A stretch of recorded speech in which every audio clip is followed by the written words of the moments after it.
A censura já começou e Jair Bolsonaro tem o primeiro voto pela sua inelegibilidade no julgamento sem pé nem cabeça dentro do TSE.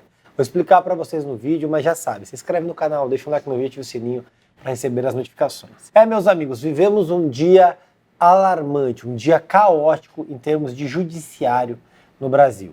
O primeiro ponto é que a censura começou e querem tirar a autorização da Jovem Pan funcionar. É isso mesmo. O único canal de imprensa imparcial que divulga opiniões sensatas contra o governo Lula sofreu uma investida do Ministério Público Federal que pede o cancelamento de sua licença de funcionamento. Para você entender, toda a rádio e TV ela tem uma concessão do Estado para operar. Ela é muito difícil de conseguir. Uma vez obtida, ela tem que ser mantida. É uma certa forma de você manter o controle da mídia. Isso já por si é completamente antiliberal. Mas a gente está falando de Brasil e isso existe historicamente. Agora, a concessão da Jovem Pan, que recentemente ia se transformar em TV, agora está sob ameaça, sob forte ameaça. O Ministério Público Federal alega, entre outros pontos, que a Jovem Pan propaga a disseminação de fake news e que os conteúdos atacam a democracia. São os argumentos coringa e padrão sempre que alguém quer cercear e limitar a liberdade. Fake news, um conceito completamente vago, onde os censores são Felipe Neto, e vamos concordar, qualquer opinião contrária ao que eles querem se torna fake news. O Lula dizer, por exemplo, de forma completamente desarrazoada, mentiras atrás de mentiras, não é fake news. E a mídia tradicional acaba divulgando. Porém, a Jovem Pan, que traz opiniões críticas, opiniões razoáveis, promove o debate, agora está sob forte ameaça. E vamos concordar, no ambiente jurídico que nós temos agora em 2023, não é de se espantar se o Ministério Público Federal tenha êxito nessa ação e a Jovem Pan acabe fechando as suas portas por força da censura.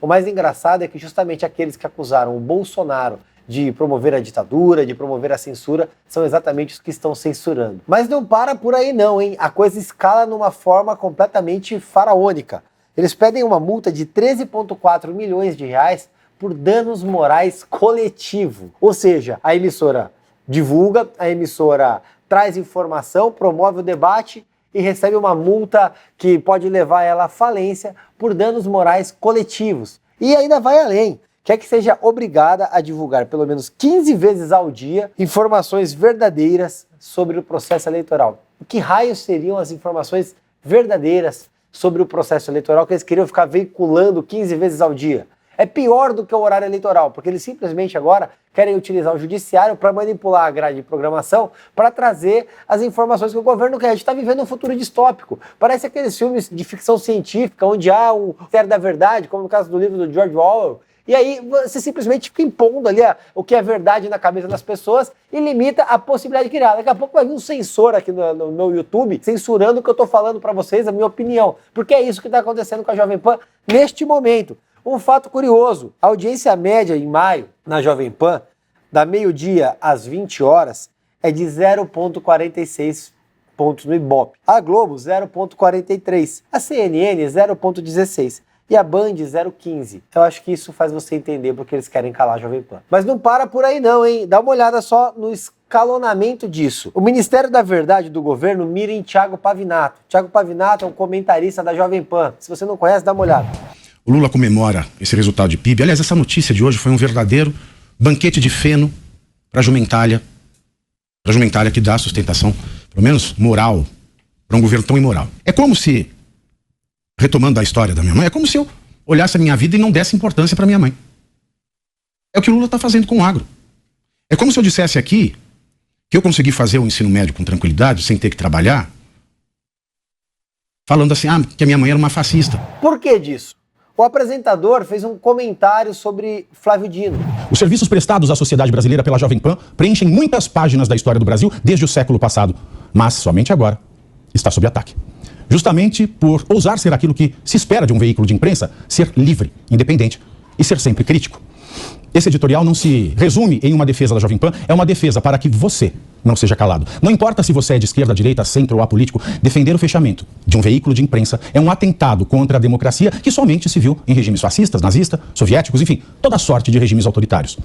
Diga não à censura hoje para não se envergonhar de ser brasileiro amanhã. E aí, a AGU, a Procuradoria, está chateada porque o Pavinato ousou opinar e emitir uma opinião sobre o Flávio Dino. Ele é um comentarista, ele é um advogado com um currículo vasto. De onde vem a impossibilidade que ele exerça o seu papel enquanto jurista, enquanto comentarista, enquanto cidadão, de expor a própria opinião?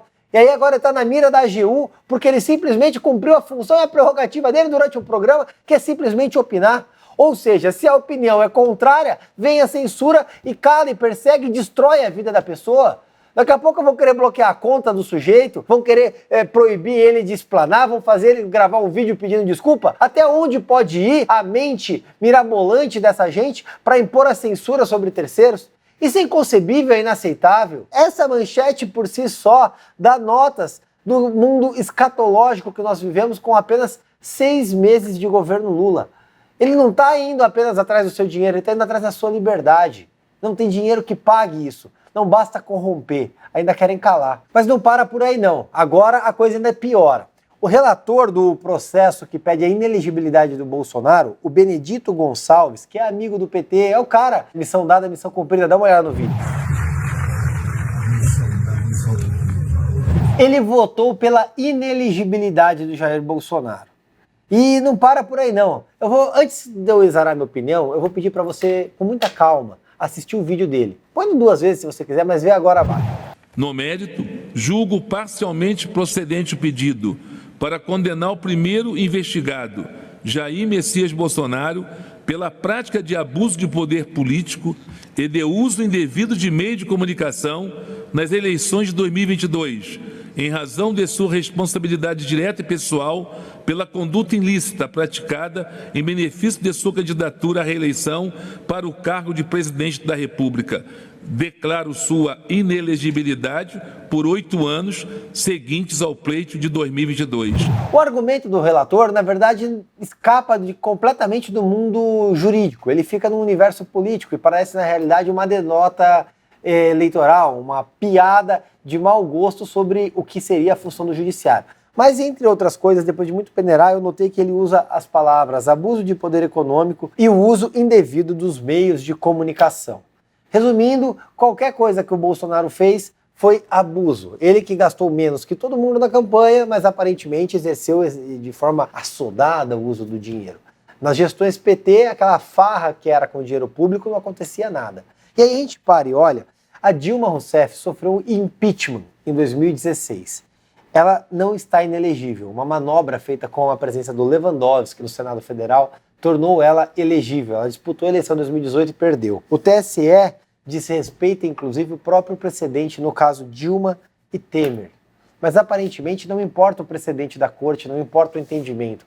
Quando o intuito é prejudicar, é atacar o Bolsonaro, aparentemente qualquer coisa vale. Porque eles não querem ganhar nas eleições, como eles mesmos diziam. Eles não querem debater. Eles não querem ter uma liderança política opositora atuando contra o governo Lula. É calando a imprensa, calando a oposição, perseguindo opositores que eles vão fazer o governo deles. E o voto do relator Benedito Gonçalves já dá nota do que muito provavelmente pode acontecer no TSE. Somente uma virada milagrosa para manter os direitos políticos de Jair Bolsonaro. E vale dizer que a declaração de sua inelegibilidade é praticamente uma pá de cal em sua carreira política, porque proíbe o ex-presidente de disputar qualquer eleição ao longo de 8 anos. Ou seja, ele só viria candidato basicamente em 2030 e lá vai pedrada.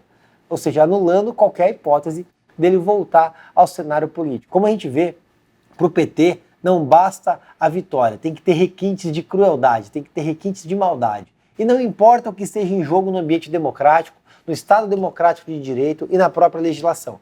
Eles vão rasgar, eles vão esquartejar e vão esfacelar. E aí é lamentável porque não se trata aqui de uma questão de direita e esquerda, de Lula e Bolsonaro. A gente está falando de Estado democrático de direito, de cumprimento às leis, de segurança jurídica para que as pessoas possam disputar a eleição. Você que me acompanha, você que votou em mim, imagine a hipótese de eu ter meu mandato esquartejado simplesmente por uma manobra jurídica feita por adversários. E vamos concordar, no ambiente político nós colecionamos inimigos. Toda vez que nós colocamos uma opinião, é outra centena que se levanta, são ameaças que chegam. Tudo isso acontece dia a dia. Eu sou um reles vereador e já passo por isso. Imagina um presidente da República.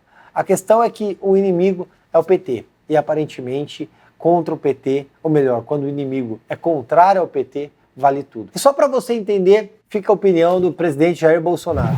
No dia de ontem, 27 de junho, o senhor ministro Benedito Gonçalves, relator, deu o seu voto pela minha inelegibilidade por 8 anos, sob a acusação de abuso de poder político numa reunião com embaixadores.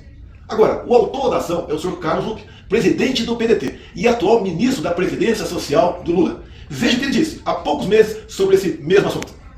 Desde o surgimento da urna eletrônica 25 anos atrás, nosso líder, nossa referência do partido, Leonel de Moura Brizola, já defendia uma coisa simples de se fazer, a impressão do voto. Para que possa votar lá, apertar o númerozinho do seu candidato, apertar o 12, você vê aquele papelzinho como se fosse esse papel que a gente, quando paga um cartão de crédito, tem como recibo, cair numa urna transparente e ficar ali guardado. Quando você tiver desconfiança, quando tiver uma votação muito diferente de locais, você pode conferir esse voto. Esse é o segredo de toda a democracia no mundo. A possibilidade de recontagem, a possibilidade de conferência de voto. Hoje algumas pessoas mais à direita querem defender a impressão do voto. Não é porque estão hoje defendendo que nós vamos deixar de defender aquilo que para a democracia é salutar. Já foi aprovado, inclusive, no Congresso Nacional. E o tribunal não quis fazer porque disse na época que não tinha recursos para fazê-lo. Não tem recursos maiores para garantir a própria liberdade de expressão e a democracia do que investir na conferência do voto através da sua impressão. Nós do PDT, através do nosso líder Leonel Brizola, fomos quem primeiro falou isso e temos coragem de claramente dizer a todo o povo brasileiro: sem a impressão do voto não há possibilidade de recontagem. Sem recontagem, a fraude impera.